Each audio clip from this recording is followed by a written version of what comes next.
Hi, everybody. Thank you so much for joining us. Today, I am very excited to be chatting to Niurka. Did I say that name right?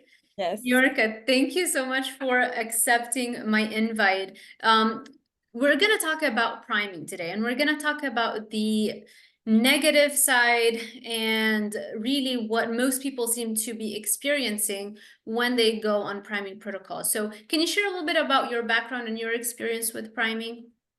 Yes, I started this journey when my mother died from cancer, breast cancer, in 2019. Um, I started keto, and then feel like I need something else, like too much keto treats and stuff like that. So I heard about carnivore. So in 2020, I started from scratch carnivore. I was looking for any information. I heard you can gain weight in this journey because you come from malnutrition for before. So I was okay with that. But years passed, nothing happened. So then I heard about priming. I was hesitating to do it because I was eating like 2 pounds daily. So more meat was like, hello, how you Yeah. doing? So I did priming like a month or 3 months. I think I gained 12 pounds Mhm. over that I have before. Right. So and totally I have gained in 3 years 50 pounds. It's too much You gained 50 in pounds. total. Yes. Wow. And those 50 pounds happened over a period of 3 years doing carnivore in general or specifically priming?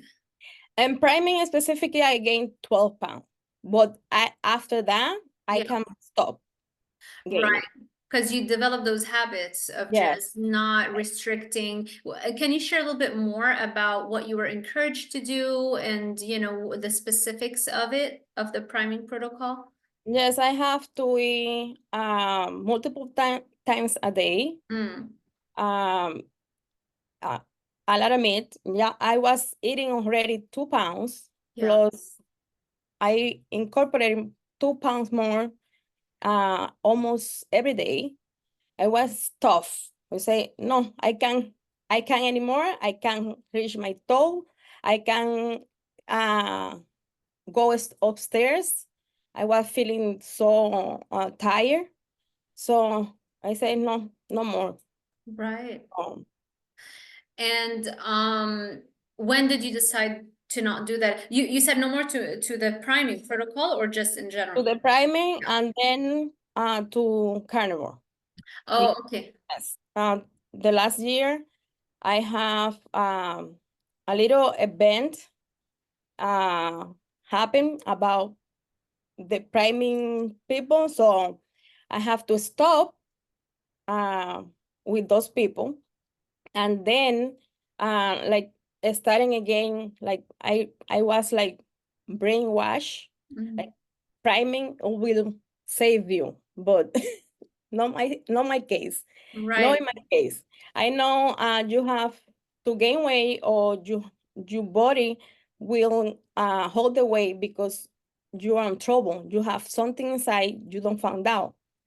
Um, but lately I say something's wrong with me Hmm. because I can lose anyway. So I changed last year to keto, but I was feeling a little guilty because the carnivore community, when you are strict, they don't want to do anything else. Right. So some people say, "Yeah, I'll follow you because that's not healthy." But we we were eating plants before, so I'm Right. alive. Right. So I have to do whatever I have to do to Yeah. save myself. Yeah, no worry. This is an easy fix, and obviously we'll talk about that in a bit, but it's ever since I made the way that we got in contact with one another is I made that post, priming makes you sick and fat. And I think you commented on it and you shared your experience. And I was like, wow, I'm so sorry this happened to you. And then so many other people commented on it and then also direct messaged me. And then so I made multiple posts, follow-up posts on that, and the same thing. And it's just, it seems to be the general experience of people. The vast majority of people, when they do carnivore via the priming protocol, they end up gaining weight. And I've worked with clients, multiple clients, that the vast majority of clients that come to me, I'm not usually the first option because I'm like, you got to track your calories and it's, work and we got to do cardio and nobody wants to do the work, right? And so they just want the hack, they want the secret. And of course, we all know now, I think now people are starting to realize like there are no secrets, right? You still have to do the work. So I've worked with tons and tons of people who gained so much weight because they did the 30-day carnivore challenges or the priming protocols. Nobody realizes how difficult it's going to be later on to peel off that body fat. It is so easy to gain body fat, and it is so much harder to peel that off. And if people really knew how hard they had to work to peel that off later on, they would not. I'm sorry that so many people are now realizing it after they've gone through the bad experience, and now they're realizing it. But yeah, you're gonna definitely get frustrated and angry after you realize just what you have done and what it's actually going to take to reverse that, which is again why thank you so much for coming on here and sharing your experience and warning people. And I've been trying to warn people. I've been trying to warn people for a very long time. I don't know why. I guess when I use the word priming, I guess people kind of like that word and they gravitated to it. And people are like, oh, yes. And everybody's commenting on that. But I've been saying the exact same message for years now. So hopefully this reaches a wider audience and people are properly warned about the dangers of not tracking your calories, thinking that the weight is gonna just peel off of you without you having to make an effort. That is not how it works. You could have zero carbohydrates, zero insulin being produced. I mean, you could die without zero insulin, but very minimal insulin being produced on a strict carnivore diet, and you can still gain weight. And again, I've worked with lots of people who gained 40 pounds in 2 months, and it took us a whole year to peel that off on zero carbs diet, just pure strict carnivore. I hope you are enjoying this interview so far. To help you on your fitness journey, check out my weight loss and addiction guides, Dopamine Body and Dopamine Brain. They're going to help you lose the weight, and then the Dopamine Brain is going to help you actually adhere to the diet by learning how to manipulate your baseline level of dopamine so that you are not craving and vulnerable to binge or go back to your prior eating habits. Also, if what you're doing has stopped working and you're hitting a plateau, there is a very easy way to counter that. Check out my reverse dieting guide called SUPERBREED Metabolism. That's right, you can really supercharge your metabolism, but it's not in the way that you think. It's not about eating all you want all at once. You have to earn that right, and there's a very specific way that you do that, by which you slowly but surely increase your metabolism to the point where you break out of that plateau and you can go back to losing weight. Also, if you just got out of a dieting phase, do not go back to maintenance calories very quickly. You have to go through a reverse dieting phase. That is the missing secret. And when people don't do that, they regain the weight and you end up yo-yo dieting all your life, losing weight and then gaining it all back. And so the SUPERBREED Metabolism Guide is the ultimate secret that you may not have heard about just yet. All right, now back to the podcast. So, and I know this has been bothering you, and it's been something that you feel frustrated that you were kind of brainwashed or very strongly geared in the wrong direction, But here's what I would say. It's very simple.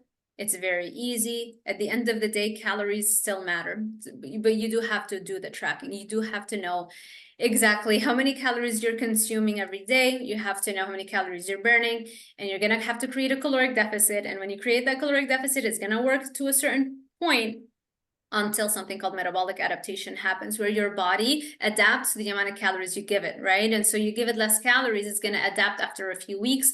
At that point, we need to do meal plan adjustments. At that point, we have to either widen the caloric deficit or go through a reverse dieting phase, mini reverse dieting phases or diet breaks followed by weight loss phases, rinse and repeat. Different people have different approaches. You can either, read up on that and research that or get the guides, or you can work with someone one-on-one, obviously, to do those adjustments. But at the end of the day, calories still matter. I'm gonna keep saying that. And, no amount, that's another major thing, like the hormonal thing, right? I keep seeing that as a common theme. It's like, I can't lose weight because my hormones need to be fixed. The hormones will never get fixed unless you lose the body fat. Every single client of mine that I've worked with, nobody has perfect hormones. When I had my own weight loss transformation, my hormones weren't perfect. Not even close.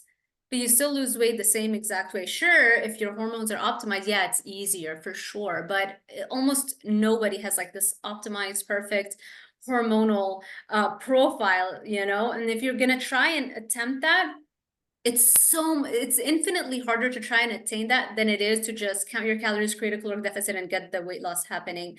Just tackle that, fix that, lose the body fat, the inflammation goes away, and all that stuff that was messing with your hormones from the inflammation from the fat cells goes away. And then you can, set another goal. Now we're gonna optimize hormones. You know what I mean? Yeah. So that's, for anybody who's listening, that would be my recommendation. So tell me a little bit more about what you're going through right now. Now, so you've decided to stop the carnivore, you're doing keto now, right?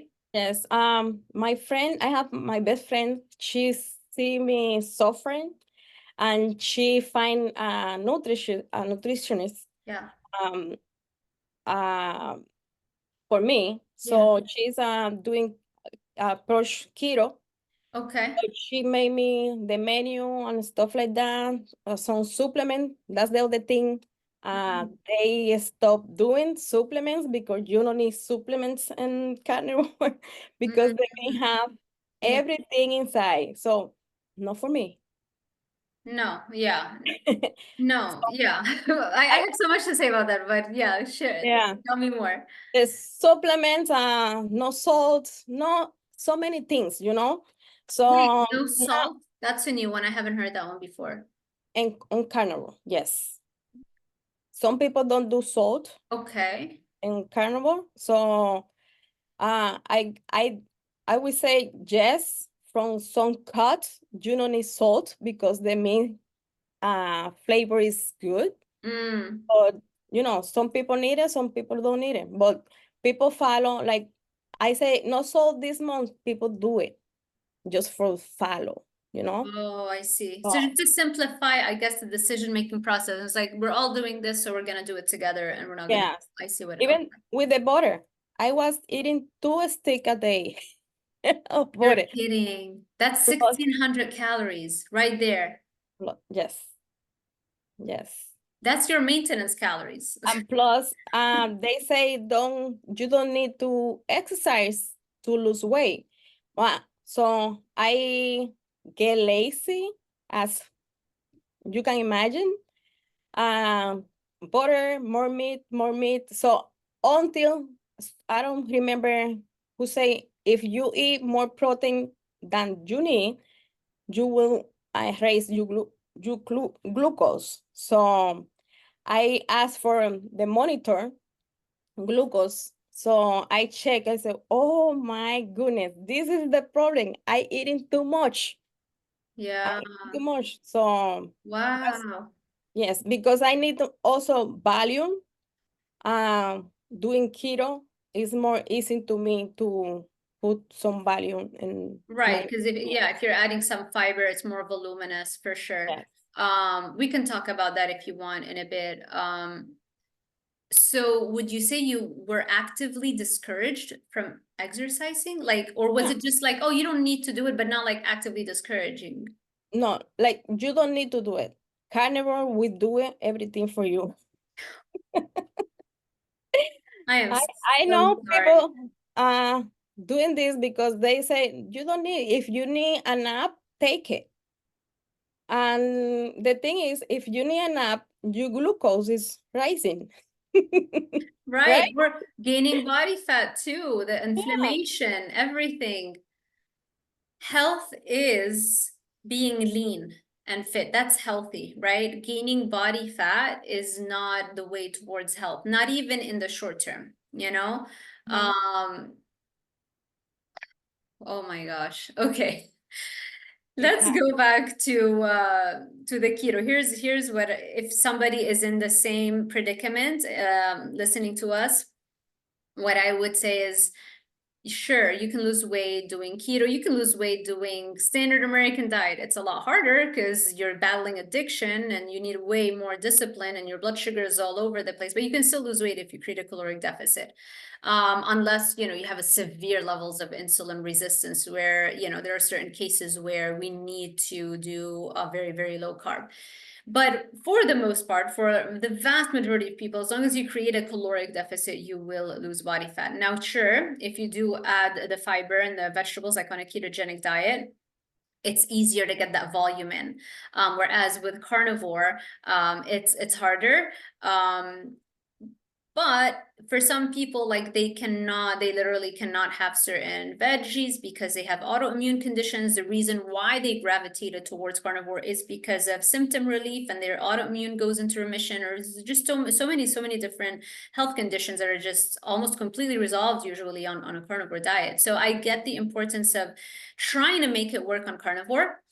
It just means that you would need to do more cardio, to be able to have a higher volume of food. And then what I would recommend, if you want to lose body fat, and you have to lose body fat on carnivore, just gravitate towards leaner cuts of meat. So instead of doing a ribeye is like 900 calories. This, like a normal size ribeye, 900 calories, which is not gonna fill you up as much.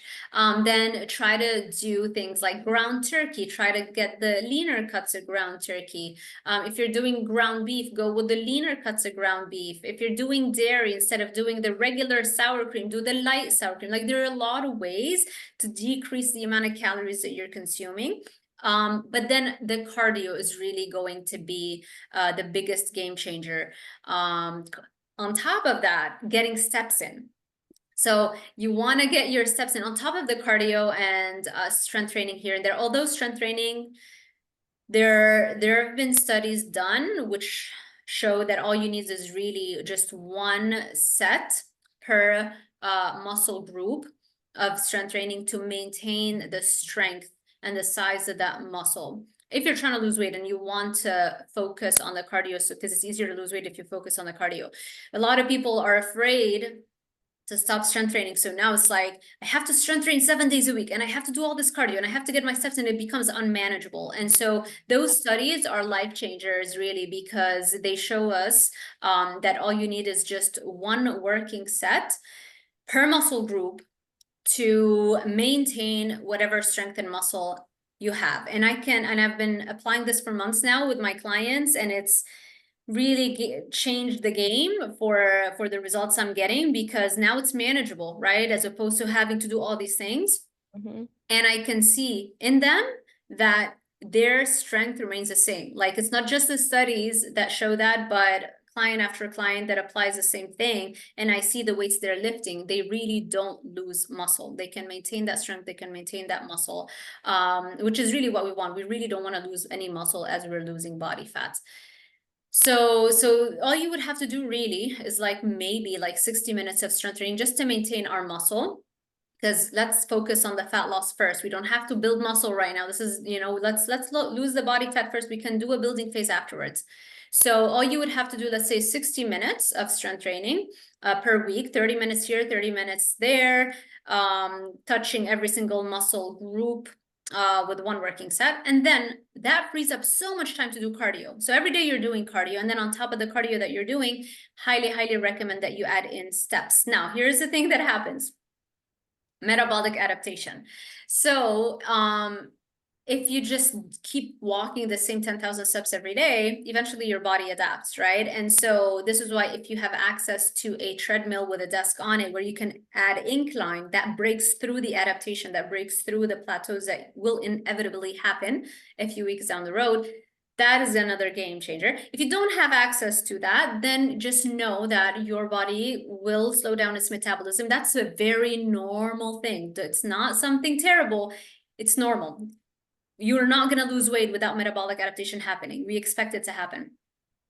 So if you don't have access to the treadmill and the incline, then what you would have to do is intermittent phases of the caloric deficit, the way that we're talking about with the steps and everything. And then you do a reverse dieting phase to correct for the metabolic adaptation. Then you go back to the weight loss phase and then and then corrective phase with reverse dieting. And you do it that way if you don't have access to ways to increase the intensity of your workouts. So, I mean, there's just so many ways, so many easy ways you can do this and lose weight really, really quickly on demand. So everything you're saying is the same thing the girl is doing to me. I'm so glad. I'm walking faster I can every time I eat. Yes. Like 20 minutes minimum until 60 if I can do more. And sometimes I go to the park go up, down, up, down. So yes, I think I'm going to the right path. perfect. And I would recommend also tracking everything. So if you hit a plateau, you know exactly why. It's like, okay, I did, let's say, this amount of steps for this week, this amount of those were on incline or whatever, so that you know how to take it up a notch, so that you're not repeating the same. Because sometimes you might be moving a lot and you feel, wow, I'm moving a lot. But if you're not really tracking, you might not see that it's the same level of movement months after month, which inevitably is going to lead to adaptation. You know what I mean? So tracking forces you to raise the intensity or the speed or the incline. Yeah, makes sense. Yeah, yeah. But again, like, it's more work. Again, this is why the messages that sell the easiest are always the ones, don't worry, just eat meat. Like, what an easy message to sell, right? You don't have to worry about nothing else. Just focus on one food, and you don't have to track, you don't have to move your body, you don't have to do cardio, you don't have to do any of that stuff. So yeah, that's a very sexy message. Unfortunately, it is not the truth for the vast majority of people. This, of course, this does not negate the 1 or 2 person. Yeah. I really have not seen transformation. I have not seen successful results using that. You know, so it's and I've just seen so many people really suffer from that, which leads me to believe like the vast majority of people are suffering through that, and they're kind of just pushing through. And while it's great that the carnivore community, is sharing the message that red meat is not really this terrible food that we've been led to believe. That's the positive benefit from the carnivore community. I think, unfortunately, when we do things like that and we negate basic science that has worked for decades, it doesn't serve us well. It does not serve our community well. And this is, again, another reason why we're doing this, to just, raise awareness. And again, it does not bring me joy to have to correct all of the problems that are happening, I'd rather share this message and have people not go down that road. The road of prevention is always better than us having to work together and just you being so frustrated with yourself, like, oh my gosh, I can't believe I did this to myself, and now it's like it's gonna take a year for me to peel all that body fat off, People have to understand not everything fits everybody. So you have to experiment and yourself. How many things you can experiment to see what works for you. Exactly. And talk, because that's the thing. People who are suffering like me, overweight, they don't talk. They feel ashamed, like you don't have to talk. Yes, you talk because you don't know what happened. Even for me right now, this girl read my labs and she say I have estrogen dominance. That can lead me to cancer. When my doctor say you okay, your thyroid is okay, everything is okay. So, but they don't read the message, functional message that I need. So Yeah. that's why you have to be aware and talk with people.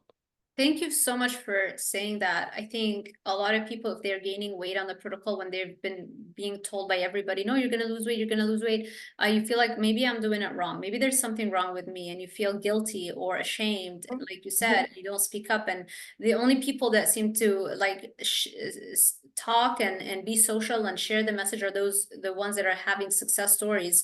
And like, look, I lost all this weight. Which again, I don't think I've seen, I don't know where, maybe I should do some more research, but I'm not seeing those transformations.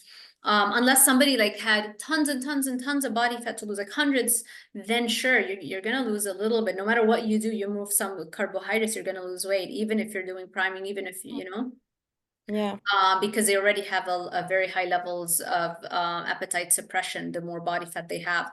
So yes, speak up and share your concerns, and that helps the whole community, that helps the whole field, and it allows everybody to have an open mind and allow different have different recommendations. It's not like one size fits all and that's it, and everybody has to do that, and and if it doesn't work for you, then where you're ousted or something. Yeah. You have to move to the next step. Yeah, exactly. It's not only what you eat. It's the environment too, because Mm, the light inside the house, the devices, you have to see the sun outside, grounding. yeah. Those stuff we don't do it anymore. So we have. Yes, that's true. That's true. But having said that, I really do want people to realize that that's like the 1% or 0.5% of the benefit of losing weight, 99.99% of what you need to do to lose body fat, the fastest way is just count your calories. That's it. Create a caloric deficit and be aware that your metabolic adaptation is happening. Make sure how to correct for that. That's it. Because I've started noticing it's similar to like with the carnivore community pushing. It's like, don't track your calories, just eat meat and you're going to lose weight. Similar to that, or, people are misled into, and they get sucked into that. There's also this whole idea. It's like light somehow. If you just wake up in the morning and you look at the light and it resets your circadian rhythm, and that's going to help you lose weight. Sure, it's great. I love optimizing health, but don't use that's going to be the 0.001% of, you know what I mean? I think that's really important. And the reason why this message also gains a lot of traction is because it's easy, right? You're not pushing against cravings, you're not pushing against sugar addiction, you're not feeling the resistance of not eating those foods, you're not feeling the resistance of doing the cardio, which is uncomfortable, when you're tired every single day, waking up early and moving your body. Like, those are hard things that people try to find ways around it. And it's always easier to just take, I don't know, an herbal supplement to balance hormones, or do a heavy metal detox or whatever. And those are all great. I talk about them. For some of my clients, they need to do that, but it's rarely ever the answer for if you really want just fast fat loss, just lose the body fat, get fit. And if you really want to tackle that problem, just go straight to what you need to do, and it's so easy and it's fast, and it really shouldn't be this difficult, So yeah. Anything else you would like to share with our audience? So far, that's it for me. I changed my name a few days ago because Carnivore Latina is no like I don't feel it anymore. I get it. Yes. Yeah. Because I like it's sending the wrong message, you know. I feel good in carnivore because my gastritis gone away. I sleep Wait, better. your what went away? Gastritis. Gastritis went away on carnivore. Yeah. I feel much better. The liquid retention is much better. Mm, But I have to fix some things. Carnivore don't do it for me, so yeah. to move on. Now is animal-based Latina, so I love it. Yeah. Yeah. And diets don't define who we are, Mhm. I like you don't have to be defined by the diet that you're following because maybe who knows, maybe in 10 years we'll discover a whole bunch of new history that sheds light on what the optimal diet for humans really was, and maybe it's not carnivore. I don't know, like at the end of the day this is an evolving field. I highly doubt some major shifts are going to happen, but we're just kind of following the science, and we're kind of following our evolutionary history and what we most likely have adapted to eating. Mhm. And it just seems like this is the most common sense approach. The closer you get to carnivore or animal based, the Yeah. healthier you're going to be. And sure, some people are going to have to be a lot more intense about it if they have an autoimmune condition, or usually as we get older, we lose some of our defenses against plant toxins as well. But if it's just body fat loss, it's very rare where people have to Yeah. do carnivore just for body fat loss. I mean, you can do it a lot easier in so many other ways. It's so. But yeah, anyway, let's not open that kind of Yeah. The other thing, I think I have lipedema, but the doctor, it's hard for me here in my area to find out a doctor who take my insurance. You're in Miami? No, New Oh, York. New York. Oh, okay, I thought you said Miami. Okay, I was like, hey, Yeah. Miami girl. So it's a little difficult because you have to need a referral to another referral. But I got pain in my limbs, you know. Yeah. It's one of the things. So also that is difficult to me to lose weight. Mm, Um, Eating more and raising my glucose is worse now. 1000%. 1000%. So Yeah, yeah, yeah. No, I'm glad, n- not that I'm glad that you went through it, but I hope nobody goes through that. But I'm glad you're on the other end of it, and this is a learning lesson, and you can use that to help other people, raise awareness mhm. and help other people not have to go through the same experience. It's just it was a learning experience. Yes, Yeah, that's why I'm on the social media to be to people aware yeah, that you can do good in some diet, but you can be better. Don't stuck in one thing, just yes. experiment everything. Yes, that's a great message. If it's been 2, 3 weeks and you haven't dropped body fat, what you are doing is not working. It should be fast. It really should. I mean, I'm not talking about crash diets, but if fat loss isn't that difficult to accomplish. Yeah, and your interview with Maria, you say like people waiting for 6 months. I wait 3 years to open my eyes Right. But you to know see what it what is, why you happened. did it for 3 months, and tell me if I'm wrong. It's because you didn't know what else to do. Sometimes when you don't have another option, and you're so bought into one way of doing it, it's like, it's gotta work, it's gotta work. I just gotta be patient. Mhm. Would you say that that's why? Maybe yes. Yeah. Yeah, Mhm. because I've received messages from people telling me it's been 4 or 5 years where they never lost any body fat and they want to lose fat, but it's like, at what point do you take action? You should start seeing body fat loss from the first Yeah. week, literally the first week. And the first week is usually the easiest because you don't have metabolic adaptations, like 2, 4 pounds. I had my client, I'll try to post his testimonial. He created a YouTube channel where he talks about experience, dropped 100 pounds in the first 4 months, And so it's like, it depends how much body fat you have. With the more body fat you have to begin with, you're going to lose a lot faster, a lot more body fat initially. But even if you don't have too much to lose, usually the bare minimum is 2 pounds in the first week that you should expect to see. And if that's not happening, then week after week, it's like it's a hard stop. You really have to stop and realize the results are telling me what I'm doing is not working. And so you got to change your strategy. Yes. Yeah. Because keto, when I did keto was the first time, Yeah. I lost 30 pounds. Was phenomenal. Nice. Then I gained it back and double. Right. That's not making sense. Right. 'Cause you lost 30 pounds and that was great. And you're like, oh, let me take it up a notch. Let me do carnivore. But what ended up happening is you actually ended up gaining body fat. Yes, because they say you don't need to do exercise.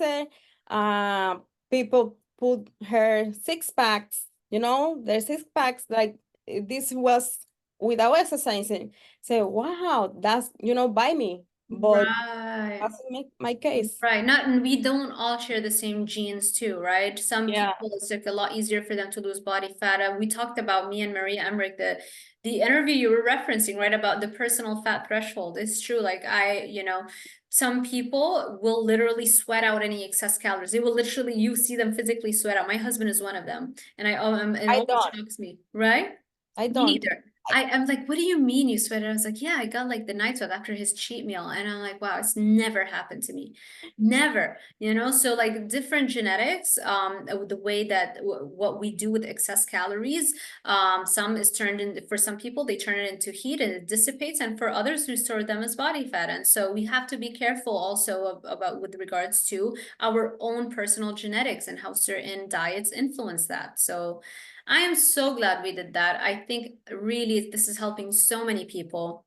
Yeah, People I need to hope. hear that. Yes, yes, thank you. And they need to see a real person sharing their real experience. And because it's one thing when I say, yes, I've worked with all these clients and I'm telling you about priming, how it makes you fat and sick, but it's something else to hear it from a lived experience of a person that went through that. So thank you so much for doing this. Thank you. Where can people find you? And Instagram, animal-based Latina, every platform is the same. Perfect. YouTube, because I do YouTube for sometimes for recipes or for tell what I'm doing in that moment.